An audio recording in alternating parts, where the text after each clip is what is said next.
ход пошел и ядерный шантаж. Речь идет не только о поощряемых Западом обстрелах Запада. In a dramatic escalation of the ongoing war, Russia launched its largest missile barrage of 2025 against Ukraine in the early hours of Sunday. The unprecedented attack targeted multiple Ukrainian cities, including Kyiv, Kharkiv, Dnipro, and Odessa, causing widespread destruction, civilian casualties, and renewed global alarm. Ukrainian officials have described the assault as one of the most intense since the beginning of the full-scale invasion in 2022. According to the Ukrainian Air Force, more than 150 missiles and drones were fired by Russian forces in a coordinated wave lasting several hours. Cruise missiles, ballistic missiles, and Iranian-made Shahed drones were reportedly used in the multi-pronged attack. The majority of the missiles targeted critical infrastructure such as power plants, military facilities, and communication hubs. Ukrainian air defense systems managed to intercept many of the incoming threats, but several missiles penetrated defenses, hitting populated areas. In Kyiv, residential buildings were struck, leading to fires and structural collapses. In Kharkiv, a missile strike on a hospital left several people injured, including medical personnel. Initial reports indicate at least 48 people have been killed, with more than 100. The attack caused widespread power outages, with over 1.5 million people reportedly without electricity as of Sunday evening. President Volodymyr Zelensky condemned the strikes as deliberate terror and vowed a strong response. He urged Ukraine's allies to expedite military aid, including air defense systems and long-range weaponry. The missile barrage drew swift condemnation from world leaders. U.S. Secretary of State Antony Blinken called the attack brutal and unjustified, while the European Union described it as a clear violation of international law. NATO held an emergency meeting to discuss Ukraine's security needs and potential next steps.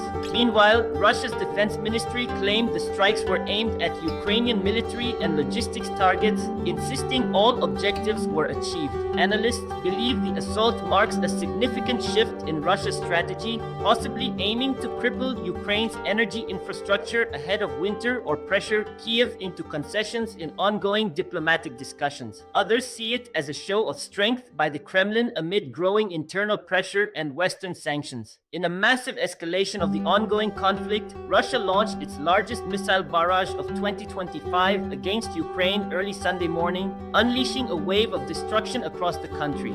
The strike, described by Ukrainian officials as one of the most severe since the beginning of the full-scale invasion in 2022, targeted both civilian infrastructure and strategic military sites. According to Ukraine's Air Force, Russia launched over 150 missiles and drones from land, air, and sea. Among the weapons used were Caliber cruise missiles, Iskander ballistic missiles, and Shahed 136 drones. The coordinated assault struck major urban centers including Kyiv, Lviv, Kharkiv, Dnipro, Zaporizhia, and Odessa, as well as smaller towns near the front lines. Despite Ukraine's improved air defense capabilities, dozens of missiles penetrated the defenses and struck their targets, resulting in significant civilian casualties and extensive infrastructure damage. Residential buildings, hospitals, power stations, and transportation hubs were hit. In Kyiv, several apartment complexes in the Shevchenkivsky and Solomiensky districts suffered direct impacts. Emergency services reported over 48 fatalities nationwide, with more than 170 injured, some critically. Many are still trapped beneath rubble, and search and rescue efforts are ongoing. Hospitals are overwhelmed, and power outages have affected more than 1.5 million residents, particularly in the central and eastern regions. The national energy grid has been significantly disrupted, forcing authorities to implement emergency blackouts in an effort to stabilize the system. This was a deliberate act of terror, President Volodymyr Zelensky said in a national address. Russia is trying to break our spirit and our infrastructure. But we will not surrender. We call on our allies to strengthen our air defense and provide the weapons we need to stop these attacks. While Russia claims the strikes were focused on military and logistical targets, Ukrainian intelligence believes the objective was broader: to weaken morale, cripple energy infrastructure ahead of the winter months, and stall Ukraine's counter-offensive capabilities. Military analysts point to the timing of the attack, shortly after reports of new Western military aid reaching Ukraine, as a sign that Russia is trying to undermine Ukraine's growing capabilities on the battlefield. The attack may also serve as a demonstration of strength amid increasing pressure on the Kremlin domestically due to economic hardship and rising casualties. This is no longer just about territory, said military analyst Ihor Solovey. This is about psychological warfare and international positioning. The international response was swift and unified. The United Nations, NATO, the European Union, and leaders from around the world condemned the attack.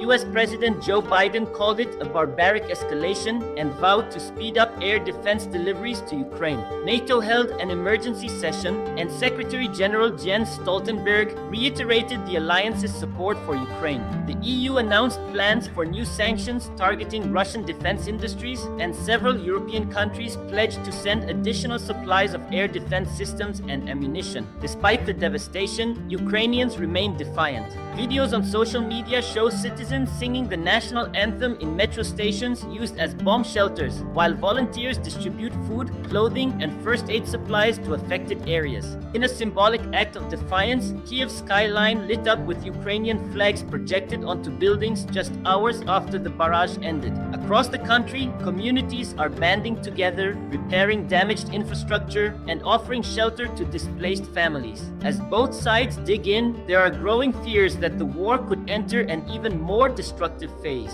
Ukraine is calling for a no-fly zone or more aggressive military aid, including longer-range missile systems and fighter jets. Western nations are debating how to respond without triggering direct conflict with Russia. For now, Ukraine braces for more attacks, and the world watches with increasing concern. The largest missile barrage of 2025 may be just a glimpse of what lies ahead if diplomatic efforts continue to stall and the war further intensifies. In the early hours of Sunday, Russia unleashed its most extensive and devastating missile assault of the year 2025, striking over a dozen cities across Ukraine. The attack, described by Ukrainian officials as unprecedented in scale, marks one of the deadliest days since the start of the full-scale invasion in 2022 and signals a new phase in the protracted conflict. According to the Ukrainian armed forces, the attack involved more than 150 missiles and drones launched from land-based systems, strategic bombers, and naval vessels in the Black Sea.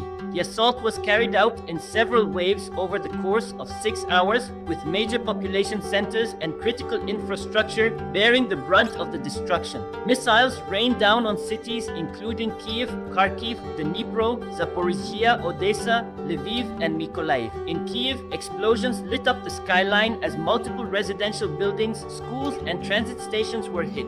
Dozens of fires erupted across the city, and power outages were reported in multiple districts. In Dnipro, a missile struck a large shopping center just before opening hours, causing the roof to collapse and trapping workers inside. In Kharkiv, a children's hospital suffered heavy damage. In Odessa, port infrastructure and fuel storage facilities were targeted, prompting fears of another wave of export disruptions that could impact global grain supplies. Emergency services worked through the day and night to recover bodies and assist the injured. At least 58 people have been confirmed dead, with over 200 wounded, many of them in critical condition. The real toll is expected to rise as rescue operations continue.